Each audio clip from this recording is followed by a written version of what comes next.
want to get your thoughts first and foremost, Kev, on the new look Champions League. Really, obviously, it's very much in your wheelhouse as a European football expert. But what do you make of it? I mean, I know literally a ball hasn't been kicked in anger yet in the competition proper, but in terms of how it looks, in terms of the new format, are you a fan? Are you on board? We seen the draw was a little bit different. There was no sort of unveiling of teams. It was just a button press and away we go. Yeah, are you Yeah. happy up until this point?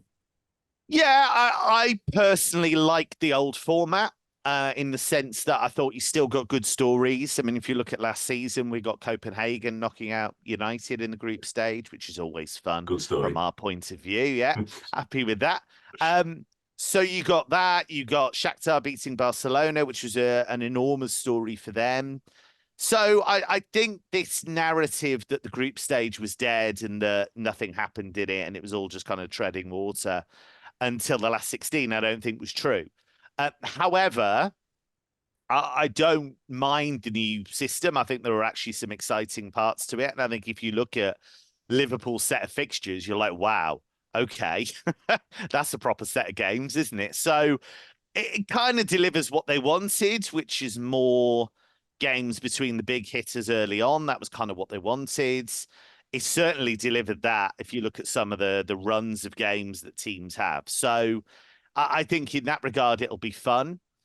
I'd like to see it for 2 or 3 seasons just to see, are you getting a situation where you're locking out some of the smaller teams? I think that's what I want to see. I want to see, does it actually give you more of a chance of a shock or less? Because over the 8 games, really, even with Liverpool's tough schedule the way it is, you should be at least finishing in that top 24. You'd have to really go some. So yeah, I think some really exciting games, and we'll see how it goes. I'm certainly not against it at this stage. Okay, yeah, we'll know more obviously in the fullness of time. But yeah, I mean, the top 24 in itself is a phrase that I never thought I'd hear used in any circumstances. Yeah, But there we go. the race for the top 24. Can you have a top 24? I'm not entirely sure that works, but yeah, I But guess so. I think what's interesting about the new format actually is that what they've done is they've created a situation where actually you can't just take your foot off the gas towards the end of the 8 games, because let's say City, for example, or us, but let's say one of the big hitters knows they're going to qualify after a certain number of games. Well, that's fine, but you've got to make the top 8 really, because you don't want to play that playoff, because that's 2 games that you'd rather have off and concentrate on the Premier League or whatever it happens to be. The other thing as well is that really you want to be in those top seeds, because they're going to do it like a tennis tournament. They're going to have it seeded. So if you can be that top 1 or top 2, you avoid some of the really big hitters until the back end of the competition. So I think that's actually going to put more jeopardy on the group phase. And I think you might actually see more teams giving it some towards the end, because we've all seen it when teams have won their first 4 and they start playing the kids and whatever, and it all kind of, okay, all kind of dribbles away. I don't think you'll get that. I think now teams are looking at it and thinking, right, we've got to actually finish as close to that top seeding as we can.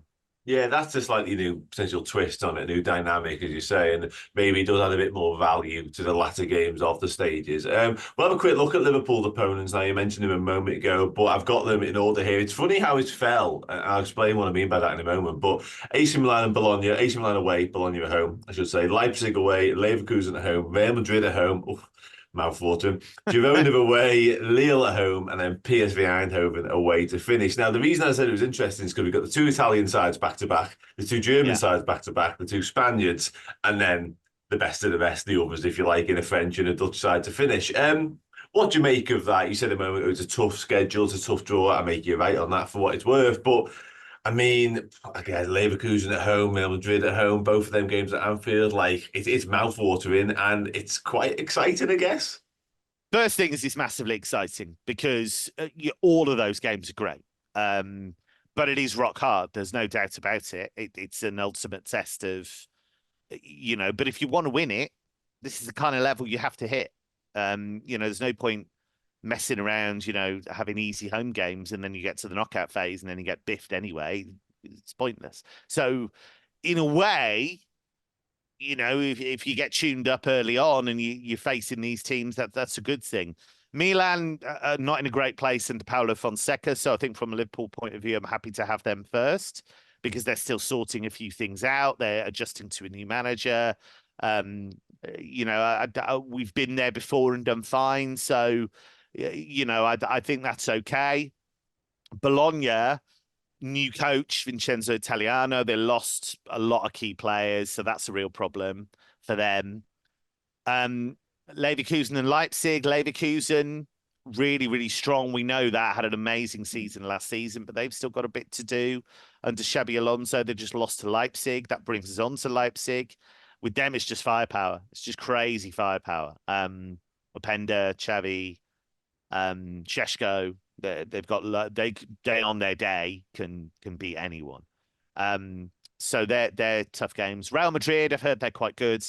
So that they've got a few players that are decent. Yeah, I mean that's the ultimate test. But sometimes in group stages they switch off a bit. They have the odd game where they're not quite at it. Girona again, I put them in the Bologna category. They've lost their best striker in Artem Dovbyk. They've lost Jan Koto, who was a really important attacking fullback for them.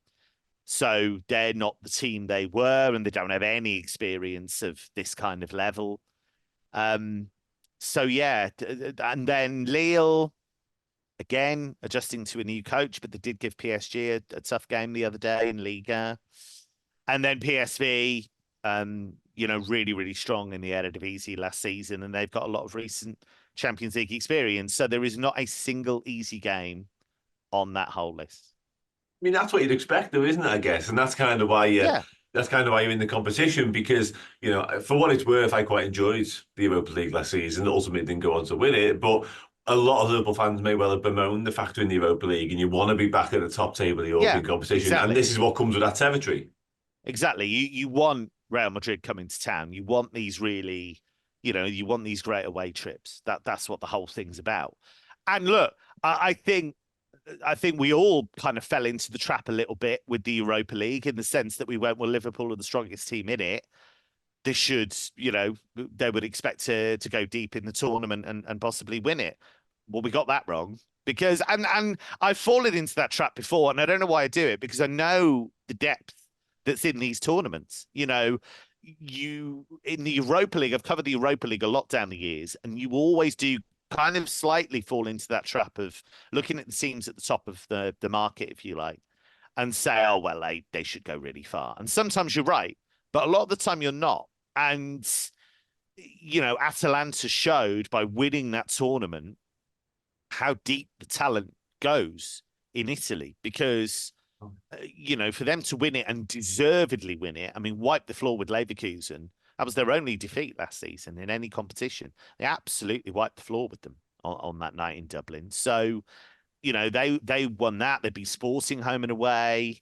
Really terrific run from them. So yeah, it's tough. European football is tough, and it just shows you how well Klopp did to get to the finals. He didn't win them all. We know that, but to get that deep in that many European tournaments is really quite extraordinary. No, it is. You absolutely be on Atalanta. Like they ran rings around us at Anfield, and it was quite unexpected as well. I don't think anybody had that down as being such a harrowing experience. Certainly not at Anfield, like I say as well. But they weren't playing well at the time, Dan. They weren't actually No. At the time. I seem to remember they'd had a game away at Fiorentina in the Coppa Italia, and they got absolutely overwhelmed in that game, and they just about got away with it. And then they managed to turn that tie around and actually get through to the Coppa Italia final. But at the time, they'd had a few, especially away from home, had a few performances where they weren't in great nick, and it looked as though Liverpool were going to overwhelm them. It just didn't happen. Yeah, so to do what they did at Anfield makes it even all the more impressive. Bit of Gasperini, good, isn't he? Just finally then, Kev, on that, I mean, I guess, I don't want to sort of, you don't need to nail your colours to the mast here, but looking at the group, albeit difficult, a team of Liverpool's stature, calibre, quality, you'd expect us to be in and around the top end of the massive group that is. Yeah, Top eight's got to be the aim, but that is a really hard set of fixtures. So, you know, anything less than top 24 is obviously disastrous, not least because that's it. You don't drop into the Europa League, which I'm massive fan of. That's great. You know, I hated that, the drops between tournaments. So I'm glad that's gone. So yeah, top eight would be lovely. But that is as tough a set of fixtures as you probably could have had. So yeah, I think they'll be in the mix for top eight. But again, it depends on the Premier League, how that goes. It's a really tough schedule. It's injuries, but that brings us right back to the start of the conversation, which is why it's good to get guys like Chiesa in, because then you've got that depth. Yeah, absolutely. Yeah, Kevin, absolute pleasure speaking to you as ever. Thank you so much for your time. Let people know where they can find you, your work, and the variety of things that you're up to.